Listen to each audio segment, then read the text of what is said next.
Jason Palmer, welcome. Well, I should say Jason Palmer, good to finally meet face to face. Exactly, Bert. Good to meet you face to face. Yeah. All right, so last time you and I spoke, you were running for the President of the United States. Yep. What did you learn from that?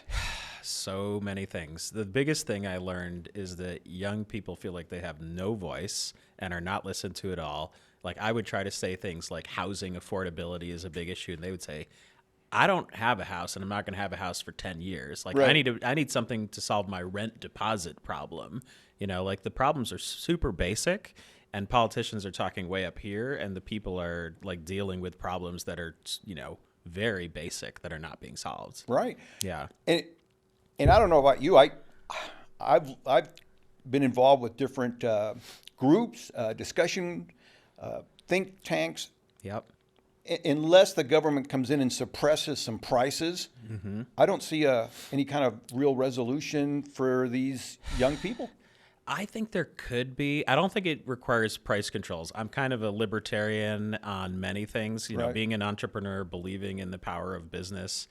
But there are, like, you know, Donald Trump could be inviting all the execs of the major banks in to say, like, you should all just give a 3% interest rate to people that buy their first home. Like, you Right. should do that. That's a good thing. Right. And then maybe all of them would come out with a similar policy at the same time. And there, you know, might need to be a little change to Fannie Mae or Freddie Mac and how they buy mortgages. But, like, there are things like that that he could be doing to use the bully pulpit that would really help solve people's problems. Right. You know, right. you could have all the airline people in. If people's flights are delayed by, you know, 2 hours or more, you're supposed to get $100 or $200 refund or even a full refund, but you have to like fight through crazy, you know, efforts to get it. Those are the types of things that he should be doing instead of threatening Greenland or, you know, all these other crazy things. Like, you know, use vindictive yeah. prosecutions. And, exactly. But he could use his power for real people. Like Right. it actually, then he would actually be very popular. But I don't know why he hasn't done stuff like that. Well, interestingly enough, so during the Biden administration, Biden had put that in that if an airline was 4 hours late or whatever, you were entitled to a full refund. Right. That was progress. That was progress. Trump Yeah. eliminated that, which I don't understand. No. He also eliminated I think he's almost to the point where he's abolished. I haven't really Looked at the nitty gritty yeah. here. Yeah. The what is it? Consumer protection.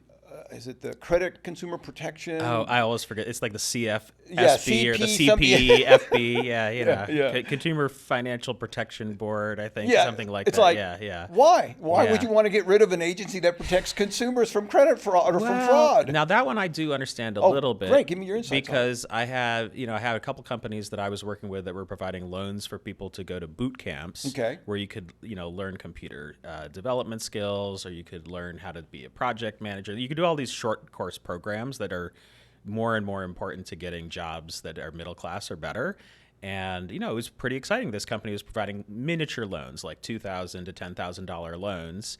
And it just became the thing where they weren't going through all the regulations for colleges and universities. Like, not all the boot camps are accredited, for Gotcha. example.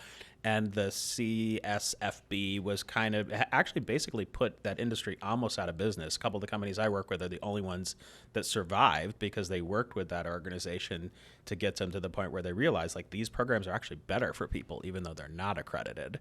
So there's a weird thing there where that agency probably went too far in some areas where innovation is important.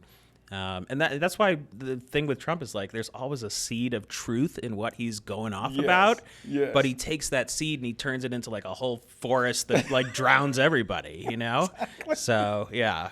Yes, and again, I think Trump, like all presidents, they're going to do some things that you agree with, some things you don't agree with. One of the things that I believe he signed an executive order was prohibiting these major real estate companies from coming in and buying a block of homes. Right. Which is, I think, is great because it's going to help keep the home prices maybe a little bit more stable on the downside or whatever. Because back to your original point, some of these people they're thinking they're going to have to wait 10 or 15 years before they have enough of a deposit, because a 3-bedroom starter home is now $400,000. Right. In some areas, even more. Right. I mean, we're almost maybe talking too much about politics in a way, although it is kind of the cloud over everything right now. But I generally think rules should be made simpler for small businesses, less than Yes. 100 employees, trying to do good in their communities or invent new things. But for bigger companies, if you have $1 billion or more in revenue, we need better regulations to, help ensure safety in social media, for example, or, help make sure that these big companies are not buying up all these neighborhoods and driving prices up. Like that's the thing. More regulation for giant businesses and less regulation, more freedom for small entrepreneurs. Absolutely, and I like that because again, if you're $1 billion corporation, Yeah. you have a staff of lawyers, Right. You have researchers, you have a whole team that Yep. can help you figure out whatever. You're a small company. You got 50 employees. You're still anemic. Probably the CEO is running payroll him or herself. You definitely don't have a whole team of lawyers. In fact, you have no lawyers. You have to pay lawyers, and you try to keep it to a minimum. That's right. Yeah. Absolutely. All right. So, like I said, last time you and I spoke, you had run for president, and what have you been up to since then? So when November came and Trump won and Kamala lost, I immediately started talking to all the impact investors and entrepreneurs that I work with. And I was really lucky to find one of my entrepreneurs, a woman named Maria Anderson. She is a teacher who creates companies, and then she goes back to teaching, kind of back and forth, like teacher, entrepreneur. And she had come up with this. She said it was a crazy idea, but I think this might work. And I offered to be the first check in her next company. And she said, I don't want your check only. I want to work with you full time, like help me build this company. Nice. Okay. So that she could build an even more successful one than the last one we sold. And I said, I have some time on my hands. I'll do that. Okay. And we built this really cool company called SoCrate that has actually won multiple competitions. Now I'm actually like presenting to the startup competitions instead of judging them. And I'm very proud that we've won a few of them, actually.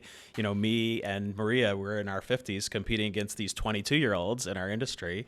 And basically what it does is it's a product that listens as a teacher teaches, and then it does all of your busy work for you in the background. So it does your attendance, your behavior management, keeps track of class participation.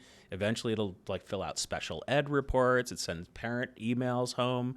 It prepares the summary of all the important stuff that happened in class for the absent students.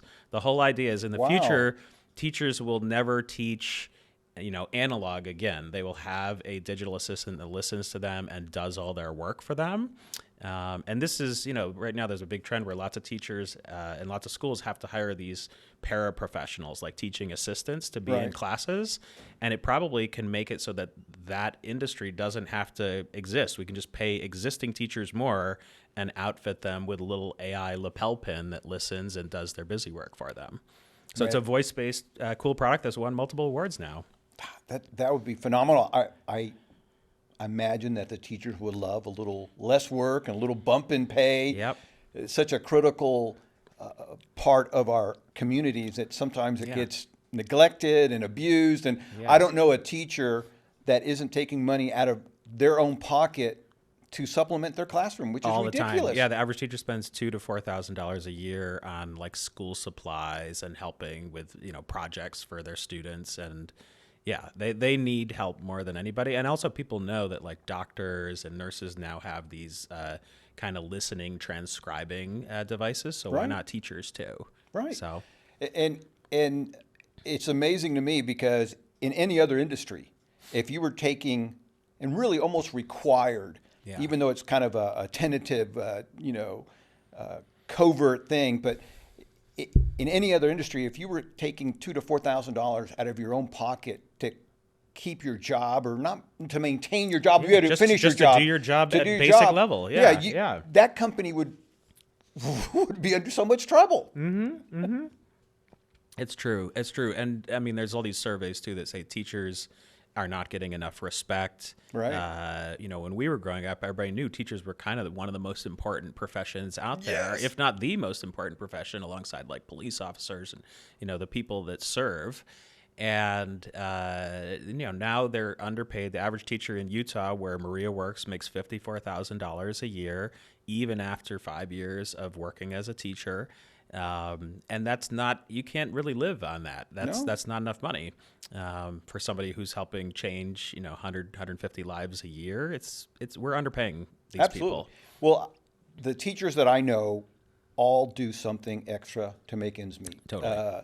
I know a lot of teachers that also will do driver's ed or some kind of other program Yep. to supplement their income, and Yeah. it's just crazy to me that this is still going on. Yeah. Well, even back when I was in school, my calculus math teacher, who was award-winning multiple years in a row, pulled me aside at the end of the year and said, like, I'm thinking to leave. I could become the regional manager for a Burger King, and I want to show you, like, I would make 3 times as much money as I would teaching. Should I do it? And I was like, well, at that point, I cared a lot about money. Right. I still care about money. Sure. And I was like, it would be hard for you to say no. And she's like, and she almost took the job, but in the end, she did come back. And it's because a lot of us students kind of wrote letters to her about how much she had helped improve our lives. And I bet 5 to 10 years after I left high school, though, she probably did eventually take that job. Sure. So, yeah. Well, Arnold Schwarzenegger, Governor Schwarzenegger as well. Yep. We were all having lunch together, and he brought something up that has stuck with me, and that is, when did educating our children become a political thing? Mm-hmm. Where, for whatever reason, the Republican Party just, what's the word I want to use here, absolutely abhors investing in education. They don't want to pay their teachers a lot of money. They were able to get rid of the education department, and that's not necessarily a bad thing, but they've always had this almost hostile, emotion towards more education. What's your take on that? Well, I think there are 3 types of Republicans on this. Some of them, it's that they want their kids to go to religious schools, and they don't like that the public schools are so secular. Right. And many of them do choose to send their kids to Catholic schools or religious schools, and they want vouchers so that their kids can attend Sure. these religious schools. That's part of it. The other part is almost like crazily fixated on DEI, not just in schools, but writ large. Everywhere, yeah. Where, I understand that there was slavery and Jim Crow, and we needed affirmative action, and we need help to help make sure that African Americans have a fair chance in our society. African Americans are still discriminated against all over the place. Women are still discriminated against all over the place. Like, there is a reason for those policies. But they've almost got like their own DEI derangement syndrome against anything like that. And so that we're banning books in schools that are, like Huck Finn or something like that. These types of things just don't make any sense. Right. And then the third group, I do think, just believes schooling is a government enterprise and all government things are bad, and they just want to eliminate the Department of Ed, or they want to, shrink government till it's, dying in the bathtub, or whatever that analogy is. Right. But we fund schools collectively because we believe we want to pass along something better to the next generation. Right. And I don't know why people don't get that, but I don't think we explain it at that core level enough, that this is why we have public schooling. And there was this huge effort 100 years ago to make public high school free. My great-grandmother ended school in 8th grade. Wow. My grandfather did go to 12th grade, but it had to be a private school because there were no public schools back then, and at least public high schools where he lived in Western New York. So I don't think people realize that public high school is a gift. Public K-12 is a gift, and now we're even fighting about, should we have public pre-K? And interestingly, more Republican states have public preschool than Democratic states right now. So there is, enough people on both sides that believe in schooling, but it's gotten kind of bastardized in a way. And I wish it hadn't been, because everybody should believe in schooling. It's a core value of our country. It's why we have such a, it's why we've been leaders in the world for many years, for decades. Yeah, for so many years, absolutely. And I think that without good education, you're not going to be able to have the best of the best. Right. Yes, sometimes, hey, a private education is the way to go, but that's not for everybody. Yep. One of the things that I think has kept America in the leader position is our ability to innovate and Yeah. not only innovate, but attract talent from all over the world. Totally. We are a nation of immigrants. I'm really just sad to see and angry to see what's being going on to demonize immigrants in this country. And there are a very small percentage of immigrants that do end up in jail or commit crimes, but it's such a tiny amount. Every research study has said immigrants contribute this much money to the economy. Right. They get arrested less often than people who live here and are born here. And it's become a crazy anti-immigrant government, to be honest with you, that absolutely. we need to push back on.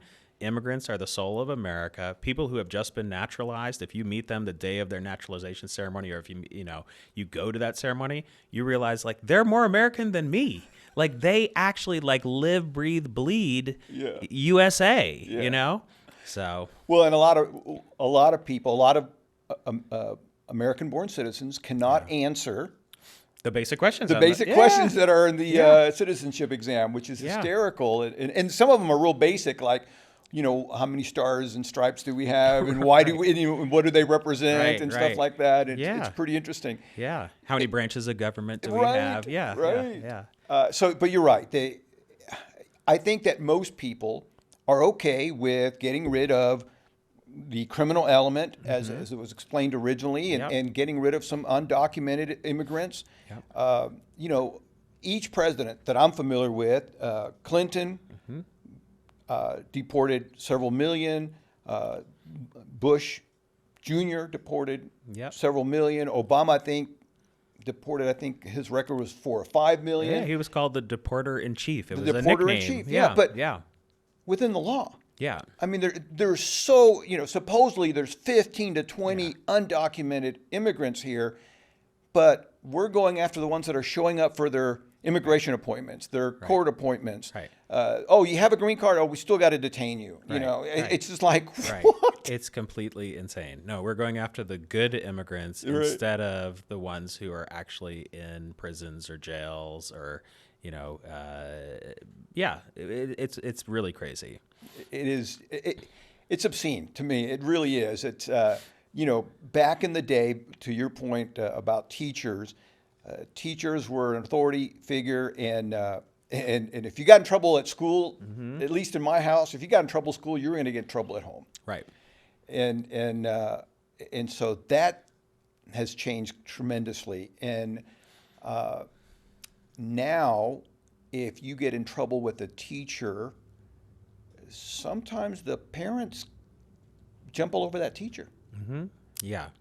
They what do you call it? Threaten them with their job, with a lawsuit. It's just crazy. Yeah. Well, actually, that's one of the things our product, SoCrate, we didn't expect this to be one of the things, but teachers are now using it in parent-teacher conferences where sometimes the parents will say, I think you're picking on my kid too much. And they'll say, well, let me just show you from the last week. I warned Ben 7 times in class today, and then I warned Ben 8 times in class. He kept taking out his cell phone or he was touching his neighbor or whatever. And the parents have been like, whoa, that's actual data. It's no longer he said, she said about that. And they can see that their child, in comparison to the other kids who got praised or class participation or citizenship points. So I do think it's going to change. It has teachers back, is what they've said to us, actually. So now this is early days. This is a brand new company. It's been around 18 months, but we won 3 major competitions, startup competitions, and I'm positive that the teaching profession is going to change because of AI, and we want to be a positive part of that. Yes, and again, I think that what I have found is that you have the teachers who are excited about teaching, and then you have the teachers who are, I'll say, no longer excited about it. They're just there waiting for tenure if they can get that, or they're just punching a clock. They put in 15 years and they have no other options, so they're just clicking time. I think most teachers are, this is sort of the what percent of police officers engage in, discriminatory activity or brutality. It's a very small percent. Right. It's the same thing with teachers, a very small percent. And my dad, who was a teacher, became a principal and a superintendent. I grew up in an education family. He always would say, if I could just let go just 2% of teachers a year, if the union would just let me do that, there's just 2% bad apples, but the problem is I can't get rid of them, and over time that 2% builds up in the system, and it jades the good teachers who are like, why am I not getting extra benefits when I see these other teachers are not pulling their weight? It really is like a 2% problem. I probably should write an article about this, because I really do think in all industries there's like 2% of doctors that have all the malpractice claims. There's 2% of police officers that have these problems that, and their coworkers know it. And we somehow can't solve this problem. And it's true in teaching too. There are 2% of teachers that probably should be doing something different.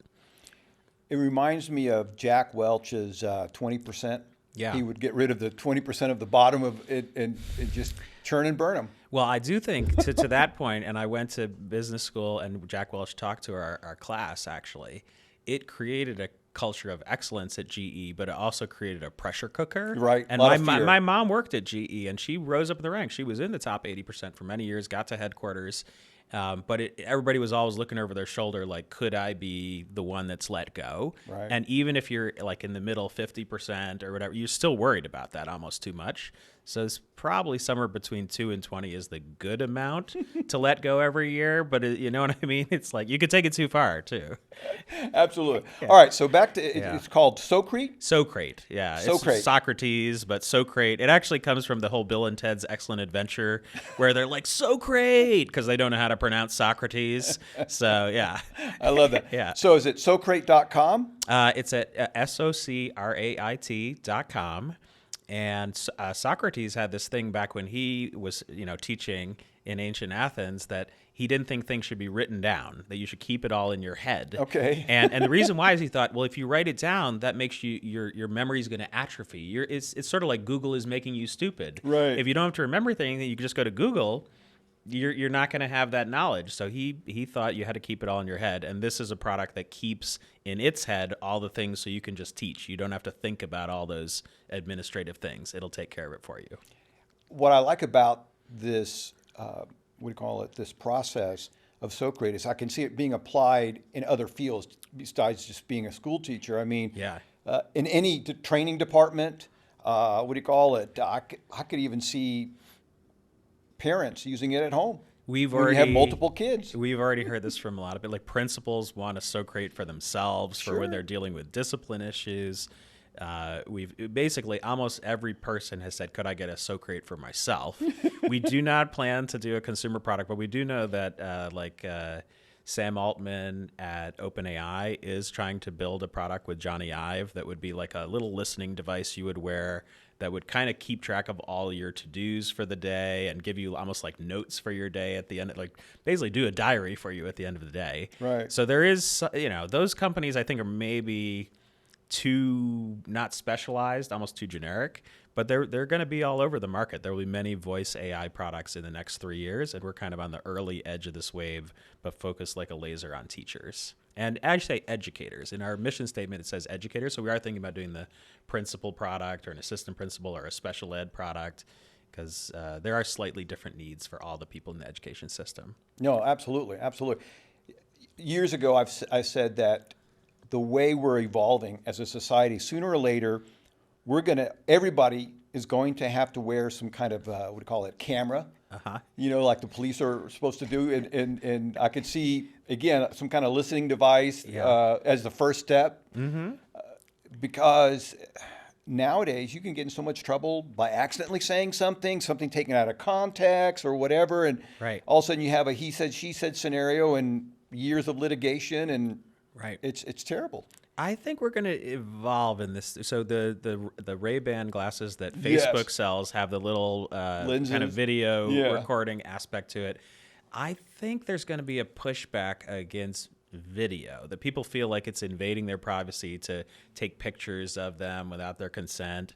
But like a listening device that only hears your voice, and this is a big part of SoCrate, is it does not hear the students. Oh, okay. So it's just your voice. It just hears the teacher. It's a memory jogger and a tool for the teachers that just listens to them. And it also doesn't, there's no recording. This is actually super important because teachers don't want to be recorded, but they're okay with something listening and kind of turning it into attendance data or turning it into praise data, participation data. The way it is presented back is good for them. But I do think, they don't. A lot of schools don't want cell phones in schools, and I think there's a good reason for that too. Yes. So our whole society is going to have to evolve on like what amount of data is okay for you to be collecting in the world as you walk around. Right. And you should be able to collect data about yourself. That's one of our philosophies. But collecting data about others, there's some stuff we got to figure out there as a society. Yeah.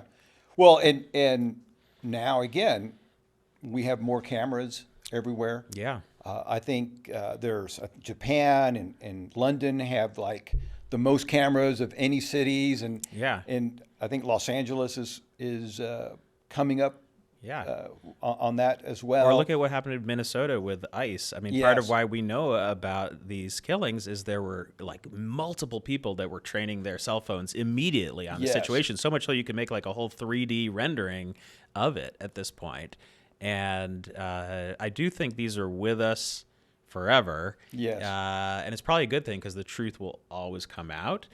But it's weird to feel like you're being recorded everywhere you go. It's different. Yeah, it is. It is. Okay, so SoCrate Yes. is one of your projects. That's what else? one. Yeah. So another is during the campaign when I knew I wasn't going to beat Joe Biden, though I tried my best and I did win one primary. I started an organization called Together! And Together endorsed 18 young people who were running for Congress back in 2024, and 7 of them got elected or reelected. They were average age was 38. Trying to look for people between 25 and 45. We want more young people in Congress. The average age of senators is like 68, 70 years old. I thought it was going to be like 100 or something. It's getting up there. It is way up there. We did get a number of young people elected, and both Republicans and Democrats. Because even though I'm a Democrat, I believe in bipartisanship. I'm a rare voice these days, but 45% of Americans are independent, and there should be more common sense, independent thinking going on here. And we're going to, Together is going to endorse 30 young people who are running for Congress this time around, very soon, in the next 30 days. Nice. And it will also be a bipartisan group, although this time it's definitely going to lean more Democratic, because we're actually going to try to throw out as many MAGA people as we can in kind of middle centrist purple districts. Because we think the MAGA movement is un-American and pushing America away from the ideals that we believe in as centrists and Democrats. Absolutely. I think that if you go through Project 2025, if you align with Project 2025, then you're part of the problem. The reality is Project 2025 seems, when I went through it the first time, it's like, oh, we're going to hit the reset button and we want to start back in 1940. Right. I'm surprised that they're not going to try to take away women's right to vote and women's right to own property. It was just like, yeah, Project 2025 is happening all over the government right now. It wasn't just a theoretical plan. I mean, the guy who led that whole initiative is running the Office of Management and Budget now, OMB. J.D. Vance was a big part of the creation of that. So all that said, we need a Project 2030 that's focused on what do Democrats and common sense independence people believe in. And we don't have that yet. We're kind of fragmented with everybody's got their own ideas, and we're not united. And that's something that I'm working with a bunch of people behind the scenes on right now. And I will at least say I recommend the Welcome Pack if people are thinking about donating to these candidates that are kind of in the center and common sense and want to take power away from the MAGA movement. I'm donating to the Welcome Pack, and it's going to be endorsing, or already has endorsed, 10 of the 30 people that Together is endorsing as well. excellent. Yeah. It's called the Welcome Pack. Welcome Pack, yeah. I like that. Yep. One of the things that I see for the Democrats right now is they really don't have a message and they don't have a clear leader. What's your take? That is true, although this is kind of normal when you're, in between forming the resistance. So I do see some Democrats that are stepping up. Gavin Newsom has done a great job He has. of stepping up and taking some difficult positions and listening to the other side. They just passed a great set of AI regulation reforms in California that I feel they really were smart about those reforms. I'm impressed to see, even though she's not my politics, but AOC is really getting out there. I do think she will run for president in a few years. And she and Bernie bring the crowds. She's the heir to the Bernie movement, and that is a big deal. And I watched, I don't know how many people that listen to you watch documentaries, but there's a documentary, I think it's called Bringing Down the House. Bringing Down the House. Yeah, or I think it's called Bringing Down, and it's about AOC when she ran for Congress the first time, and it's also about 6 other people who ran for Congress the first time, and they just did a documentary thing with all of them, and surprisingly, she won because it was such a shock at the time. Right. But you can see in that movie, in that documentary, like what made her so powerful is that she understands what regular people are living through, and she speaks it passionately. And she has that Mandami, like, I'm with you kind of thing that Bernie has too. Right. And I think, I don't agree with all of her politics. I definitely don't agree with socialism. I'm a conscious capitalism guy. But, I would want to try to convince AOC to be pro-conscious capitalism as opposed to, trying to say she's not part of our movement. She is a core part of the Democratic movement. Yes. I think that people, I don't know if they've forgotten or are they just being blind, but look at places and show me where socialism, communism, any of those isms have worked. They have not. They have not worked. Now, all that I know what they would say though. They for the most part, 90%, they have not worked. The Soviet Union, communist China. Although China's done pretty well, Main reason China has done so well is because they're capitalist. Also because they're copying. When you're copying innovation as a dictatorship or authoritarian, you can follow fast. Yes. But they would probably point to the Denmark, Norway, Sweden, the democratic socialist countries, which actually, if you look at the population of Denmark or Norway, it kind of matches up with Vermont. And, there's a reason why Bernie and Vermont is kind of like Norway. Like, there's kind of some similarities there, except for the fjords. They don't have the fjords. They have ski. They have skiing. So, yeah, and I'm with you. I don't buy into the whole Bernie OAC program. I think it's too much. Yeah. I think capitalism is important.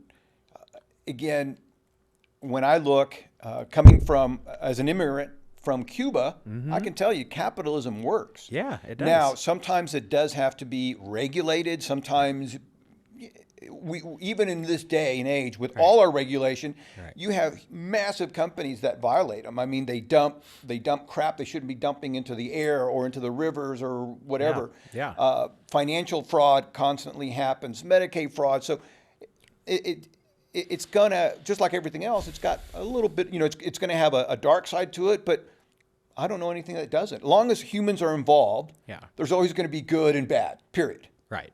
Yeah, well, it's back to that whole 2% thing. 2% of capitalist companies engage in bad behavior, like polluting, that needs to be policed. I mean, economists have a whole externalities is what they talk about there, where companies will do whatever they can get away with because they operate within the bounds of the law, and sometimes the law is not updated properly. Right. But the part of why I ran for president is because I know what the future of America is when it comes to this debate. It's called conscious capitalism. It doesn't even have the right Wikipedia entry. I'm trying to work with the editors at Wikipedia to get this fixed.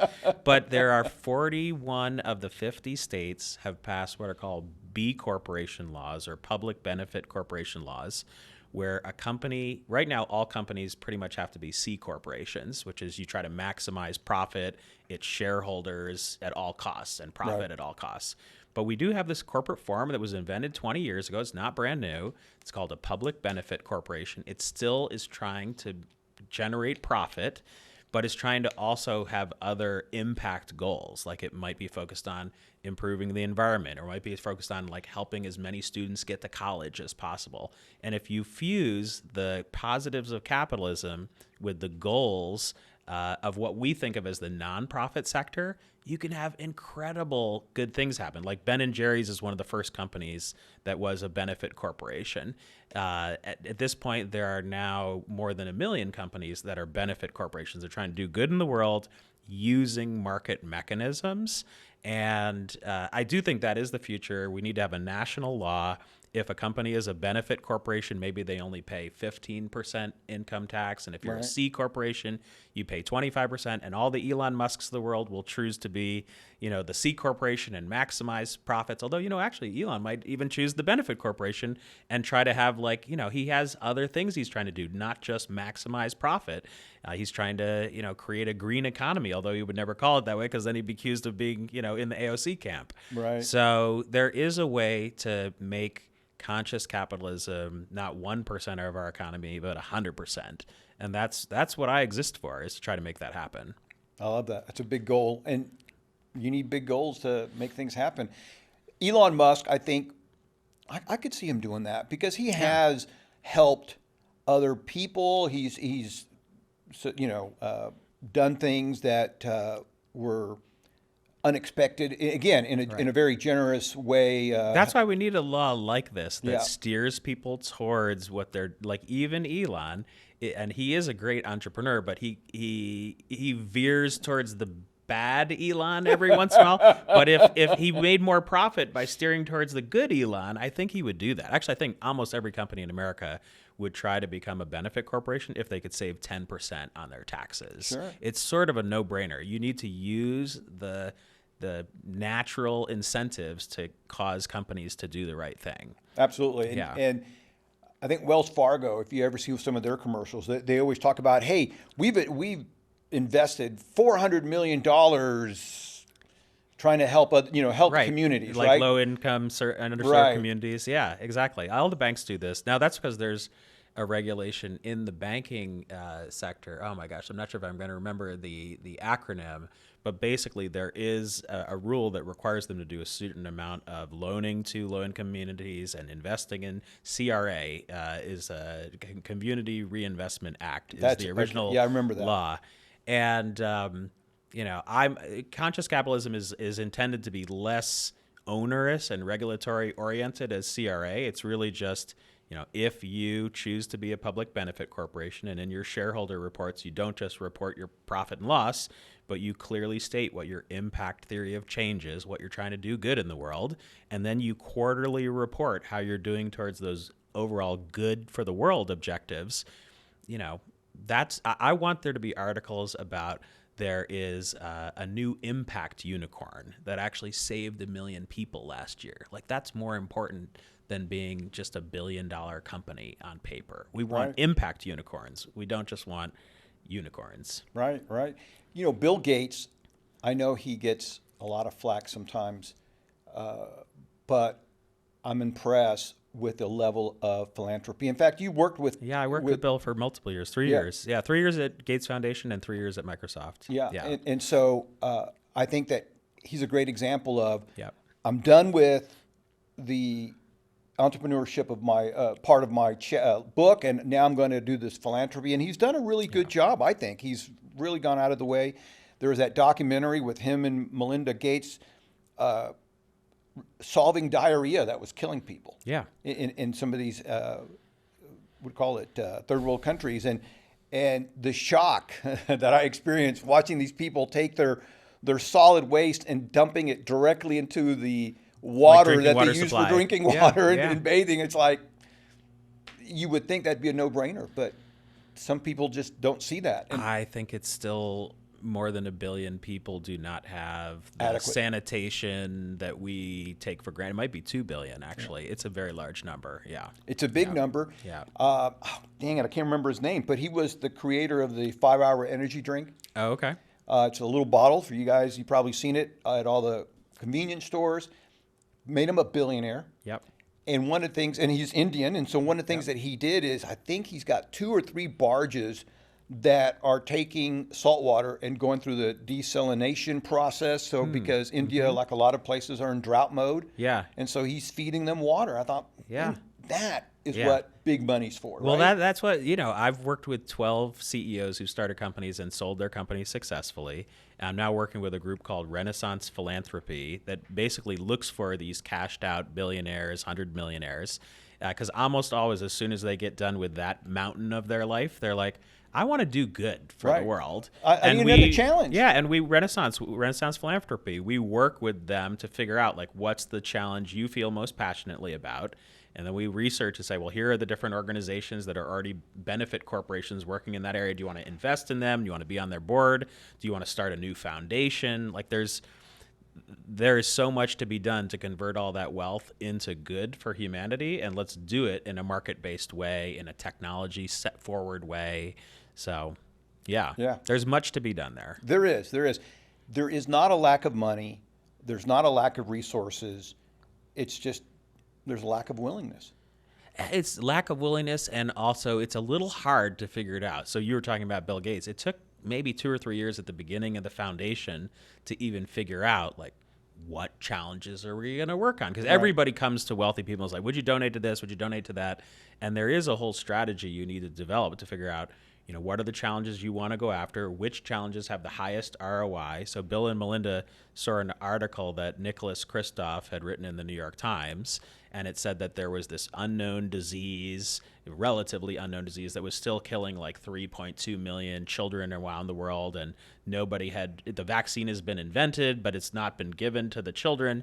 And they're like, what? That's crazy. We could solve this with $10 million, it seems like. And, they originally created a vaccine initiative. It grew into something called Gavi, which is a global vaccine initiative.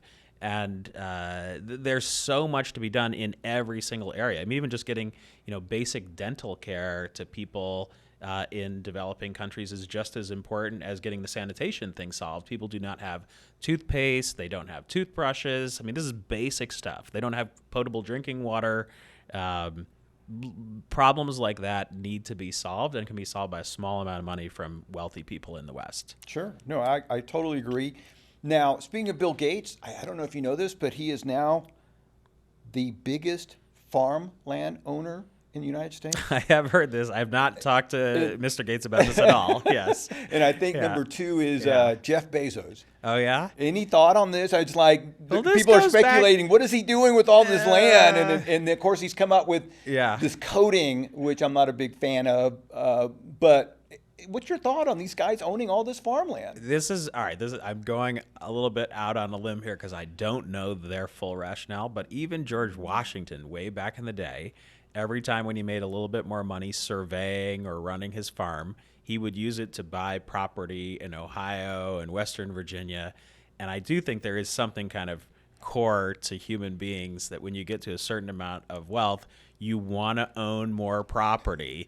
You want to, but it's because land will always be there. They're not making more of it. It's like some people want to buy gold. I don't completely understand that, except as like a hedge against inflation. But when you want to own land, eventually that land will be used for something, probably farming. But it honestly could be developed into places where people live. Land will always increase in value if it's in the United States. And so it's a good investment all the way back to George Washington. So, all right. So speaking of George Washington, you may know this. Yeah. A little George Washington trivia for those who don't know this. The lottery, he had, I think, the very first lottery in America. Is that true? Yeah. So there's, I was watching again a documentary, and they were showing the little slips of paper that people would pay whatever it was, $1 to get involved, and that's how they raised money for after the war. Oh, really? Well, that makes sense. I mean, I wouldn't be surprised to find out that Alexander Hamilton had something to do with inventing that if we looked back into it, because he was really smart about all things finance. But, having worked in finance, in venture capital for 20 years, that's why I was here in Vegas playing poker. There's something about the giving back to the community. Well, and I give back to the community, but not when I'm playing poker. I focus on the cards. But there's something where you're always thinking mathematically, numerically, in percentages and option value. And actually just investing in startup companies or even investing in a presidential campaign, it only has a 2% chance of success or a 0.2% chance of success, but you try to calculate your risk so that you have the best chance of succeeding in that situation. And George Washington probably was like that too. I mean, to try to beat the British Empire, that required a very creative set of tactics that he used. Yeah. So, or to try to build a new country when you weren't even allowed. There was no income tax back in 1789. They had to figure out some way to pay back the debts.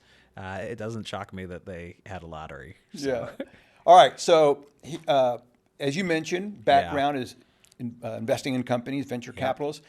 So, when you are looking to invest in a startup, what are the things that you look for the There most? are three things that are the most important. Number one, does the entrepreneur who's running this company have I'm going to solve this problem no matter what? The world needs this product or change, and I am the person to do it. They have like an almost mission-driven obsession with it that they're going to solve it no matter what. I need to see almost craziness in their eyes. That's very important. The second thing is, can they actually like assemble people to work for them and resources from a starting point of zero? Right. And some people, like, you meet them and you say, well, you're only spending $5,000 a month, but it looks like you have a team of 20. How does that work? And they're like, well, I've got these people that have like helped me over the years. They're working for free. And I've got these interns. I found a free intern program with the university near me.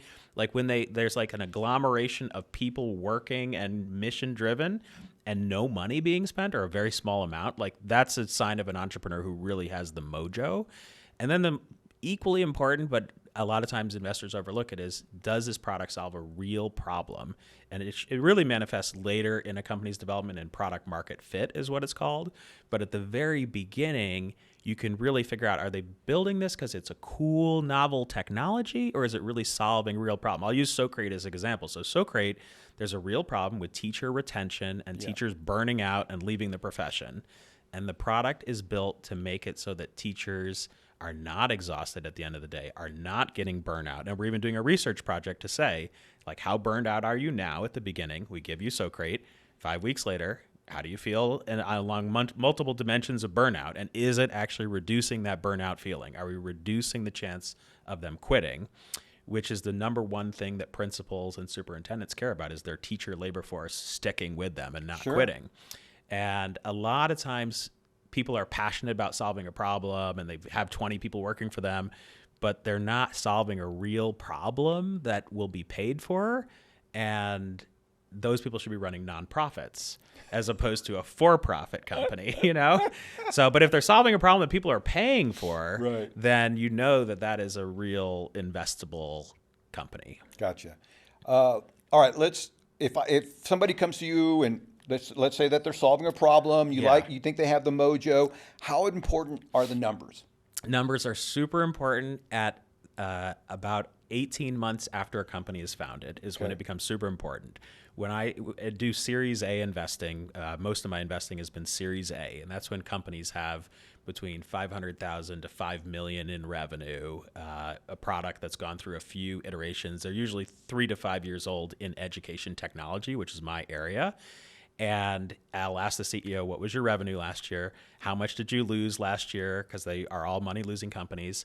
And if you don't know it to 1 or 2 decimal points, you're not numerically oriented enough to be successful in business. I'm serious. Sometimes CEOs will say, I think we lost like $1 million or $2 million last year. What? You think? You should know. 1.32 million we lost last year. I signed the tax return myself. I did the calculations. I know. And it's shocking how they don't know their gross margins. You to be a successful CEO, you must be math inclined. You don't have to do all the math yourself. You could have a co-founder who's like the CFO for the organization, but you have to be. And if you're someone who thinks I'm not good at math, I'll never be good at math, you got to fix that. You must be good at the math of running your business. It's extremely important. And I will say, it's not calculus. It's not calculus. Thank you. Yeah. It's very streamlined and it's very, I would say, simplistic. Whether it's a $100,000 company or a multi-billion-dollar company, here are the numbers. That's right. And it's pretty easy to figure out. And my other thought is, if you're going to go pitch people, you just have to prepare. Yes. get your CFO or your accountant to sit there and coach you. Yes. So you know what the numbers mean and how you got to these numbers. Don't show up going, I think so. That's right. That's right. That's right. Now, you don't have to know everything, but you Right. need to definitely know we had 1.9 million in revenue last year, or 876,000 in revenue last year, whatever it was, or even be proud of the fact we had $42,000 last year in revenue, or 42,500. The more you know that, the more that the investor knows you care about and know your business at a detail level. It's very important. Now, a couple leaders can get away with that if they're really good at leadership and motivation, but even you would be super powered if you just knew your numbers better than you currently do. Yeah. Yeah. All right. So again, you still look at Yeah, I investing still in do. deals, I but still they have do to be in the investing. education space. That's not true. Now I've Okay. invested in a few AI companies that are beyond education. I've invested in a few climate change funds, or technologies that are in the energy sector. So I have branched out, but for the most of the last 20 years, it's been education and workforce technology, mostly Series A and seed investing. I still like earlier stage investing, so it's mostly going to be seed and Series A, even in these other sectors that I'm branching out to. Why do you like the early stage? I like the early stage mostly because I can add a lot of value there. I Gotcha. can introduce them to other investors. I can help them refine their business plan. I'm good at helping entrepreneurs in the earliest stage. Most seed investors and angel investors don't just want to give money and 10 years later they make money. We want to add value. We want to be your partner or your advisor behind the scenes. That's more important, and that's the value we get out of it. Yeah, and that makes sense because that's part of the fun. Yeah, it is the fun. It really is to take and say, hey, this company was doing X, now it's doing X plus 2. Right. That's fun. And a lot of times at this stage of my career, I have like 11,000 relationships on LinkedIn. Now, not all these people are friends of mine, Right. but almost always I can send an email and introduce somebody. And if they get that meeting they would never have gotten, that's huge value that it took me 2 minutes to do. And to them, it's massive value. It's so funny you mentioned that because I thought that would be a good business. The whole networking The kind whole of networking optimizing. thing. Yeah, because yeah. again, if you put together this massive network and you can introduce people, that has value. It does have value. It has a lot of value. I do think it can be optimized another level. I've thought of a few business ideas in that area myself. Haven't quite figured out how to, but what I'll do, I'll share, because this is a $1 billion company for somebody, and I don't have time to do it.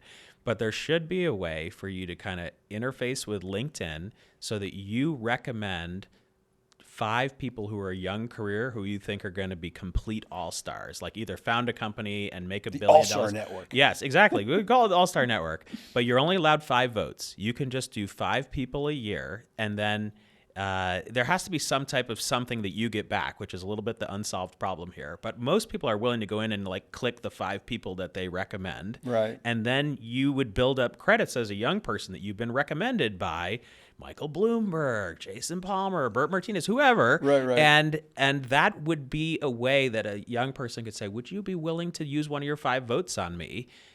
And it will solve a lot of things. 1, people will get the votes and they'll be recognized early career. 2, sometimes we would say, you haven't quite won my 5 votes yet.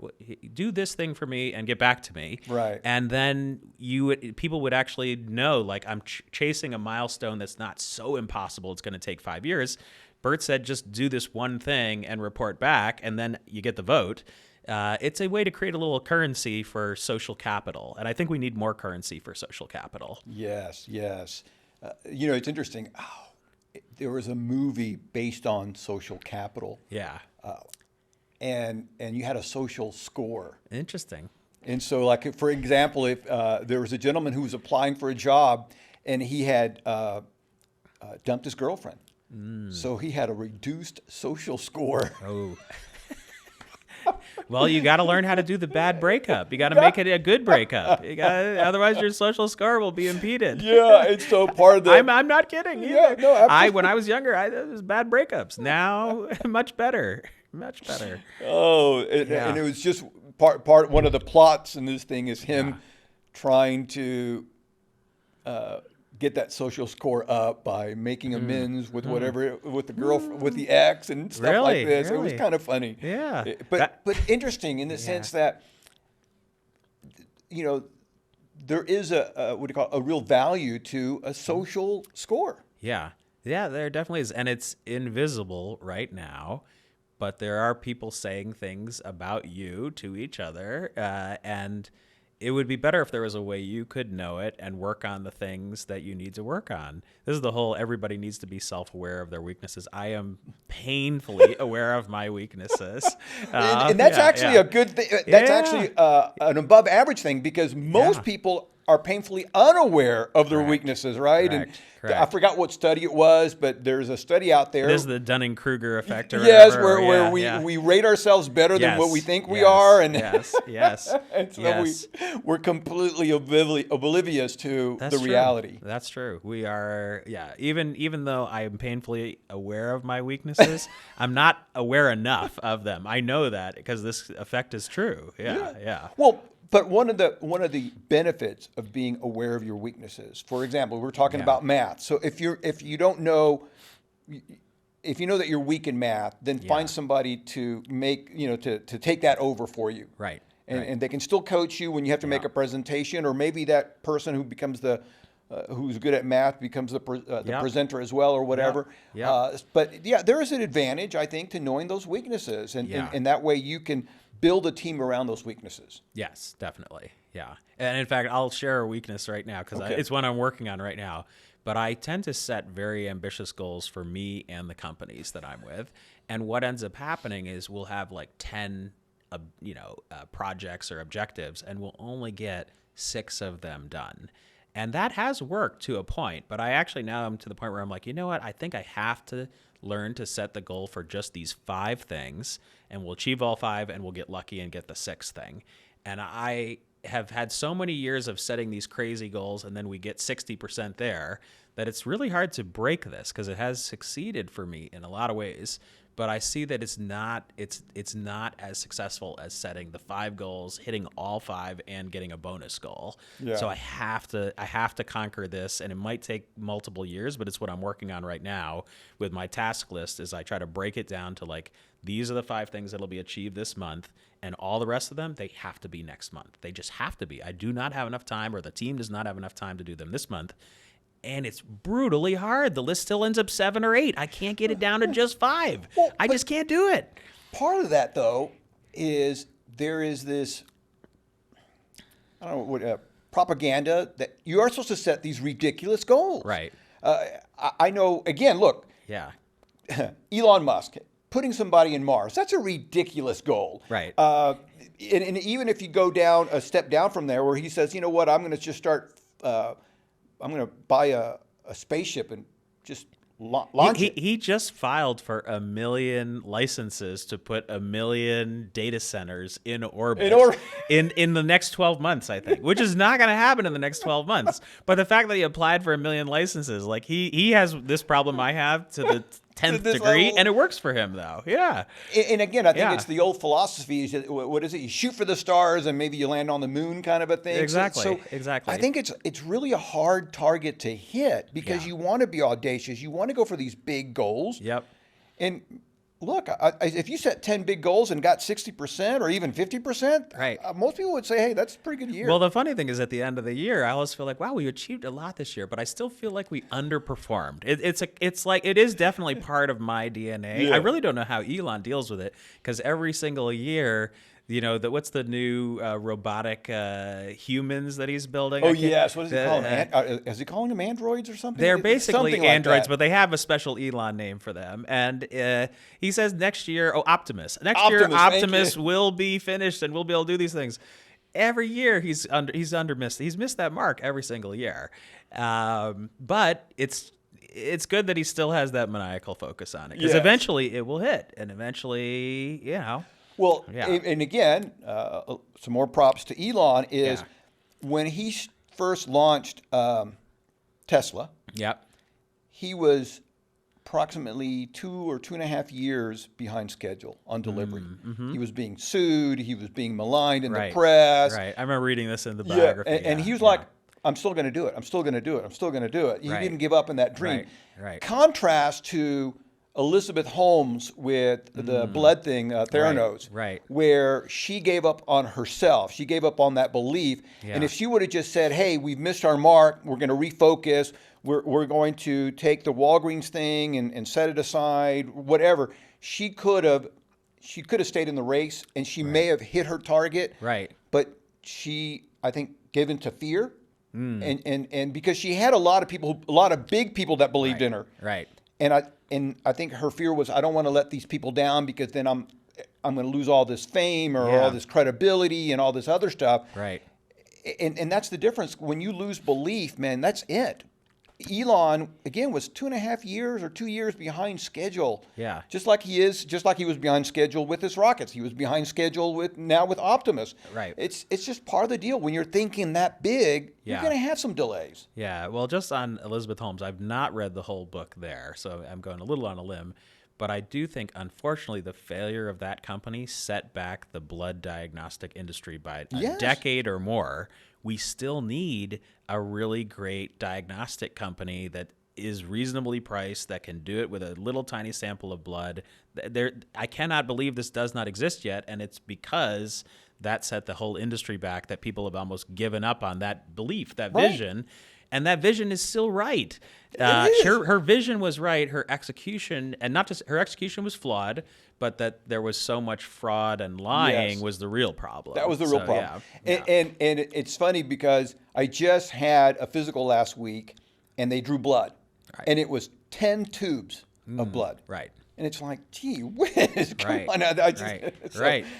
Excuse me, it would have been so much nicer to have one tube or, Right. the pinprick or whatever. But Right. anyway, hey, listen, we're out of time. But it's, again, good to sit down and talk with you. And I want to see what happens with SoCrate. Yes. With SoCrate. SoCrate.com. I'll put Yep. the links here in the show notes. Yep. And if somebody wanted to reach out to you, let's say they had a company, or maybe they wanted you to speak at their organization or whatever, Yeah. what's the best website for you? The best way to reach out to me right now is jason@socrate.com. Okay. SoCrate. And even if it's not related to education technology or AI, I always read those emails and I'll get back to you. Yeah. Great. Yeah. Great. Bert, Well, this good, was man. great. Thanks for having me in. You I bet, appreciate man. it. In person. In person, Yes, as opposed yeah. to Zoom. Yes. All right.